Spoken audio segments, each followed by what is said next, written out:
Okay, guys, so I had the great honor of going to Stanford Business School exactly 20 years ago now.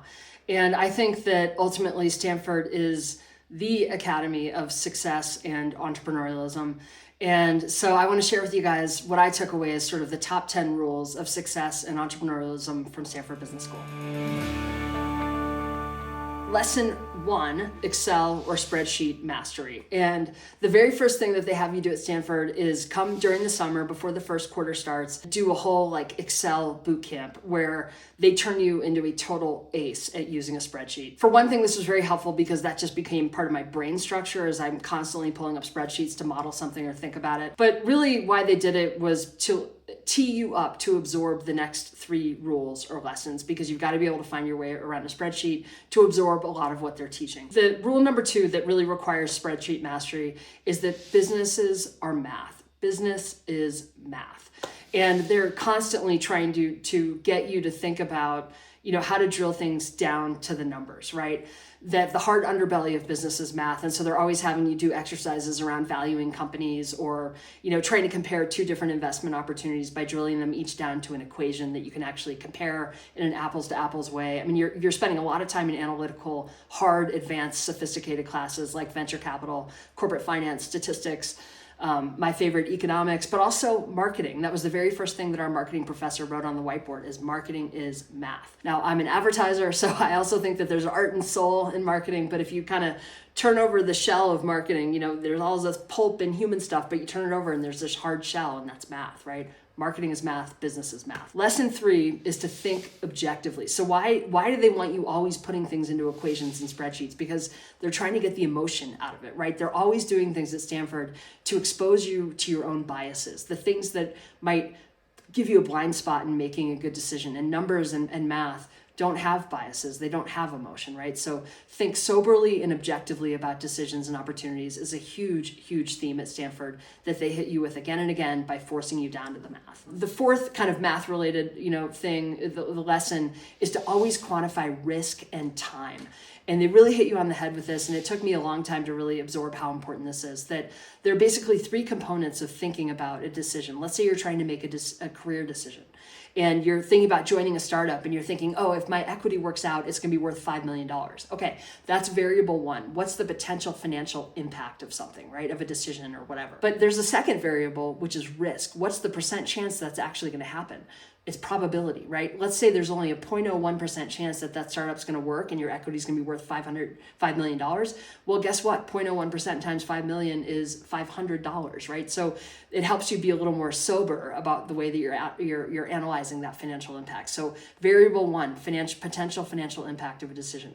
Variable 2, % chance it's actually going to happen.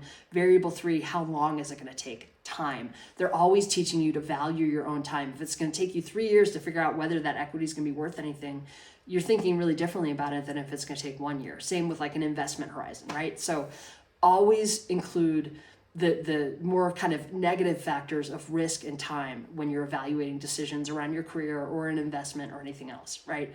Quantify risk and time. Lesson 5, all right, now we're getting to the people stuff, is it has to do with ego. And it's the basic lesson that more brains are better than one. And I really had to learn this the hard way. I really struggled with ego early in my career.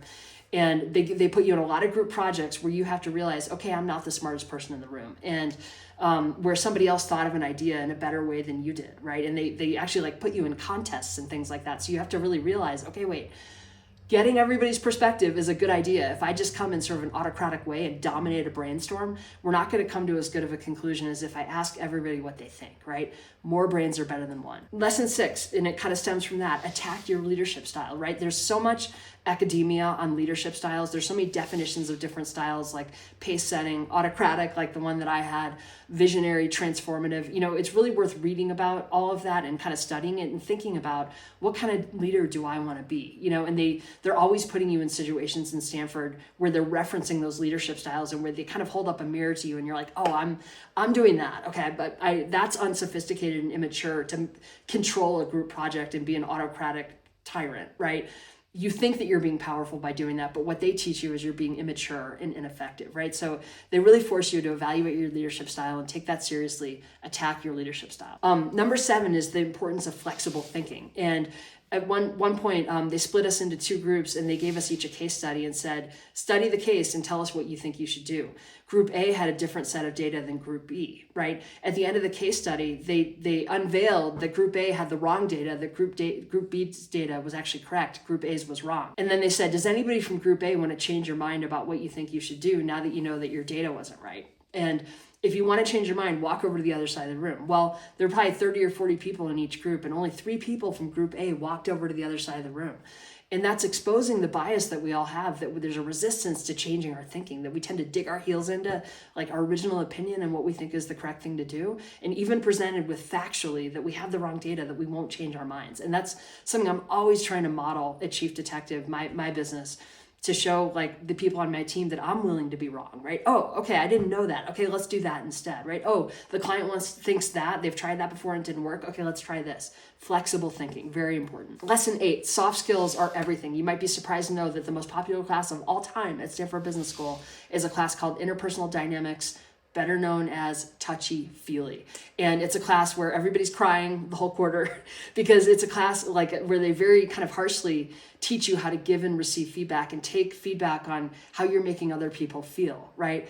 And it's like sort of an iconic class. You can Google it. It's called Touchy-Feely. It's really cool. But it's not just that class. They're teaching you that right and left at Stanford because it's so feedback driven. You know, hey, when you gave me that feedback, that hurt me. You know, could you have phrased it a different way?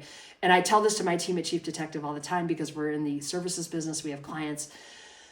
Guys, they don't care what we do. They care how we make them feel. And you see it in people's careers all the time. What gets it, they have all the hard skills in the world, but their soft skills are so bad that they blow themselves up. And that really gets in people's way. And it's got to be this huge pillar of what you work on about yourself is how you communicate, right? And also how you receive communication from other people. Very important, soft skills. Lesson 9, business is a team sport. The importance of networking. Stanford in general is just one huge network, right? But it's true just in your career that you need to make time to grow and cultivate and nurture your network, because then when you need something, it's there for you and you have allies to go to. You help them and they help you, but they're also friends, you know, because business is hard. And sometimes you need to, you know, talk to someone who's been through something similar. And it's just, you know, for 5 million different reasons, your network is as important as anything that you do, and business is a team sport, so spend time on that. Build your network. Lesson 10, final lesson, jump and keep jumping. And this really has to do with the culture of entrepreneurialism around Stanford. They really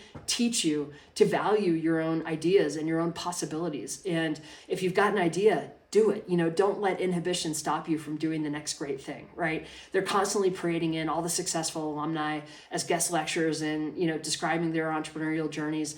The teachers, who are some of the most respected people in the business community in the world, are always treating you like a peer and, you know, invest in a lot of these companies that people start or jump on their boards. I mean, it's really, they're really encouraging you that you have so much potential, right? And everybody has the potential to change the world. It's almost like squeaky clean, wet behind the ears, wholesome. You know, it's so devoid of cynicism. There's just no place for cynicism at Stanford Business School. Everybody's walking around in flip-flops and there's kind of a joy to it, you know, and a looseness to it. And I think that what they're trying to show you is that success doesn't have a uniform. You can't tell someone's going to be successful by what they look like. You can tell by who they are, right? What is their ethos, courage, optimism, persistence, boldness, being able to learn, right? That's what makes somebody successful. And they're always trying to encourage you to believe in who you are and what you can do, right? And that's Stanford. To me, it's so American.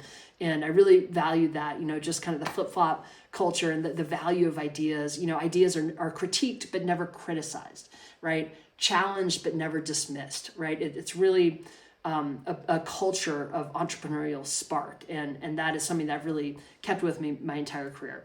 So just, you know, that's it, guys. Those are my 10 kind of rules and lessons of success and entrepreneurialism from Stanford Business School.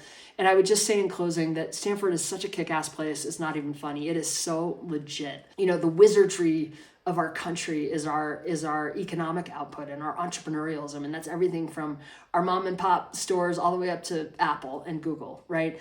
And within that the Hogwarts of our country, to me, is Stanford University. And so, you know, it's the kind of place where, you know, being there, you're just really honored, you know, to be there. And so many trillions of dollars of revenue have been produced by the people who kind of have walked through that hall. So it really was an honor to be there. And Stanford, you know, Business School is fun. It is helpful. It is inspiring.